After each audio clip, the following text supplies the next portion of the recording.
яг энэ хот тосгоны эрх зүйн байдлын тухай хууль батлагдсантай холбогдуулж энэ асуудлыг яг хариалах салбар одоо аль яамд хариалах юм бэ? Эрдэнэ өрийн сайд яг энэ асуудлыг хариуцж байгаа сайд мөн үгүй юу? Таныг бол би одоо Улаанбаатар хотыг энэ одоо 20 минутын дотор бүх үйлчлэгийг авдаг байх энэ төлөвлөлтийг хийдэг сайд гэж ойлгосон шүү дээ. Гэтэл энэ асуудал чи өөрөө улсын хэмжээний хот тосгоны эрх зүйн байдлын асуудлыг яриад, дархан эрдэнэт сэлэнг булганы асуудлыг яриад ингээд одоо яваадах юм.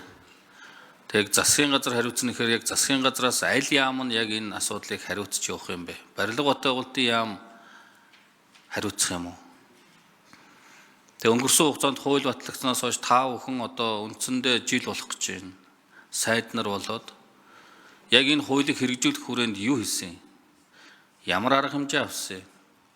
Хэдэн удаагийн уулзалт хийсэн орон нутагт? Эрдэнэ өрийн дархан булган дээр, сэлэнг дээр, эрдэнэт дээр хэдэн удаа очиж уулзалт хийсэн?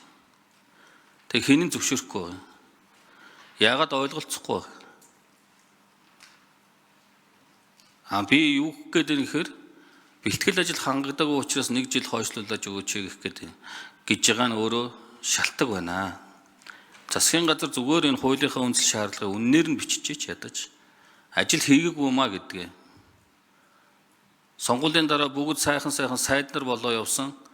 Ялдандаа бялуураад энэ хуулийг хэрэгжүүлэх талаар огтч гар хөдлөгөөгүй гэдгээ л хүлээн зөвшөөрч. Ажил хийгээгүй байхгүй үнэн шүү дээ. Тэгчээд одоо өнөөдөр гэгүнтэн хуулийн хугацаа болчлоо хойшлуулж өгөөд тэр шижир гишүүний шүүмжлээд байгаадаа би санал 100% байна.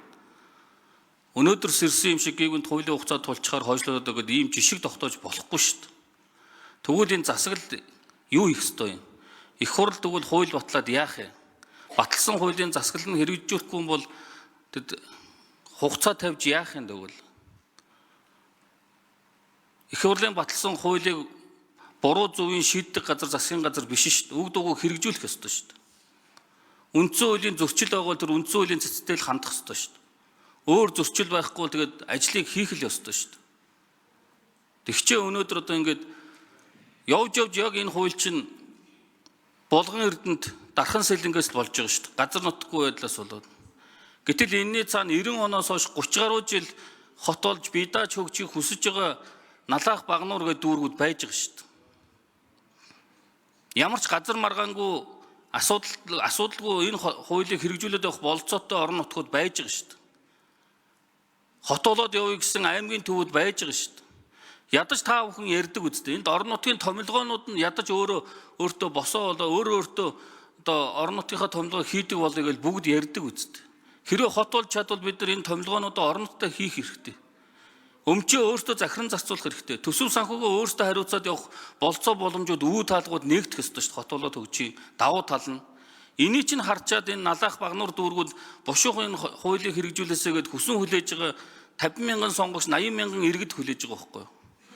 Гэтэл энэ 4 аймгийн ард иргэдийн газар маргаантай асуудлаас болоод өнөөдөр энэ хуулийг хойшлуулж өгөөч гэд хуруу чумсаач хөдөлгөөг өгөөж ингээд энэ хуулийг хэрэгжүүлэх хугацааг хойшлуулах гэдэг.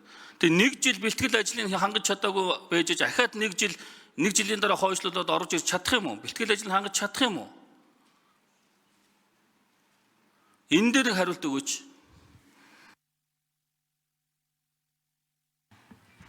За хэн хариулах вэ? За Эрдэнэ өрийн сайд хариулъя.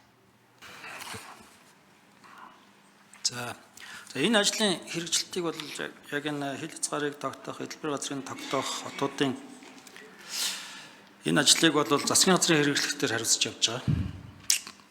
За энэ хуулийг уулна хилцүүлэх ажлын эсгийн ахлагчнууд бол хэрэглэхийн дарга байсан. Тэгээд өөрөө гадаад эзгүй байгаа учраас би төлөөлөлд байнгын орон их хурл дээр энэ төслийг танилцуулаад ингэж явж байгаа гэдгийг хэлмээр байна. За ер нь бол яг 2-3 үндсэн шалтгаан байна гэж хэлж байгаа.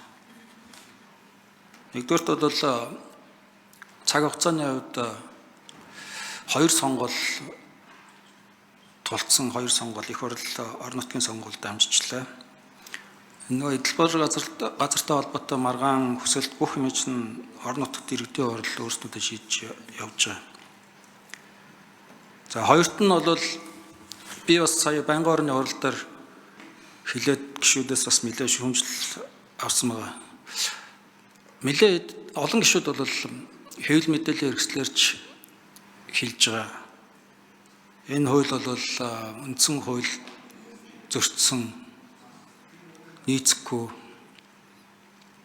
гэдэг одоо ойлголтын зөрүүтэй байгаа юм болов гэхээр саналын зөрүүтэй байгаад байгаа. Ийм байдлаар энэ хуулийг хэрэгжүүлэх гэж зүтгэх юм бол хэрэгжүүлж байгаа улсуудаа бол үнэхээр хүндрэл учирна. Ялангуяа одоо орон нутгаас сонгогдсон гишүүд өөрсдөө гарч ирээд энэ болохгүй гэдэг бол анч орон нутгад хэрэгжих боломж хэцүү шүү дээ. Тэгээ сүүлийн ер нь үндсэндээ 4-5 сар л манай энэ хэрэглэхийн газрын харилцааныхан энэ эдэлбэр газрын хил хязгаарыг тогтоох дээр ажиллах тийм цаг хугацаа олдсон гэж ингэж бодож байгаа. Цаашдаа бол маш хурдтай энэ ойлголтоо нэгтгэх. Тэгэд ялангуяа тэр ерөнхийдөлгөөгүй байгаа газруудаа маш хурдан хугацаанд ерөнхийдөлгөөтэй болох чиглэлээр ажиллаад явах хэрэгтэй хаа гэж ингэж бодож байна. За Улаанбаатар хотын хувьд бол Нямбатар дараагч нэмэлт хэлэх одоо их хурал дээр явж байгаа 20-40 бас нэлээд харж байгаа. Энэ 20-40-ийнхөө төлөвлөлттэйг уялдуулж явах хэрэгтэй гэж ингэж бодож байна. За сандаа учир гишүүн тодруулъя. Би асуугаад байна шүү дээ. Засгийн газар хэдэн удаа энэ чиглэлээр өнгөрсөн 1 жилийн хугацаанд уулзалт дархан дээр очиж дархны засаг дарга хуралтай Эрдэнэтээр очиж Эрдэнэтийн хурал засагтай уулзсан юм бэ гэж. Ажил хийсэн мүү хийгээгүй юм. Үнэхээр одоо энэ 4 аймаг чинь бие дааж хөгжихийг хүсэхгүй газар нутгийнхаа маргаанаас болоод ингэж байгаа бол тэр маргаантай байгаа аймаг орон нутгуудаа үлдээч хэлдэ. Тэгээ боломжтой газрууд дээр нь хуулиа хэрэгжүүлээд явъя л да. Хот болгоод бие даасан байдлаар хөгжүүлээд явъя гэд ингээд их хурл хууль батлаад байхад орон нутгууд нь өөрсдөө томдлогоо гаргаж газар нутгийн маргааны асуудлаа шийдэж чадахгүй бол энэ асуудлыг орхиод явах хэрэгтэй шүү дээ.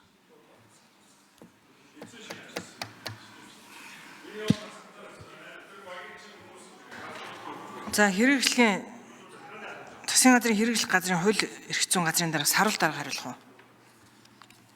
За Зоригт Баатар бүс орон нутгийн удирдлага зохицуулалтын газрын дарга 4 номерын микрофон. Хэдэн удаагийн уулзалт хийсэн бэ? За 4 номерын микрофон асцсан шүү.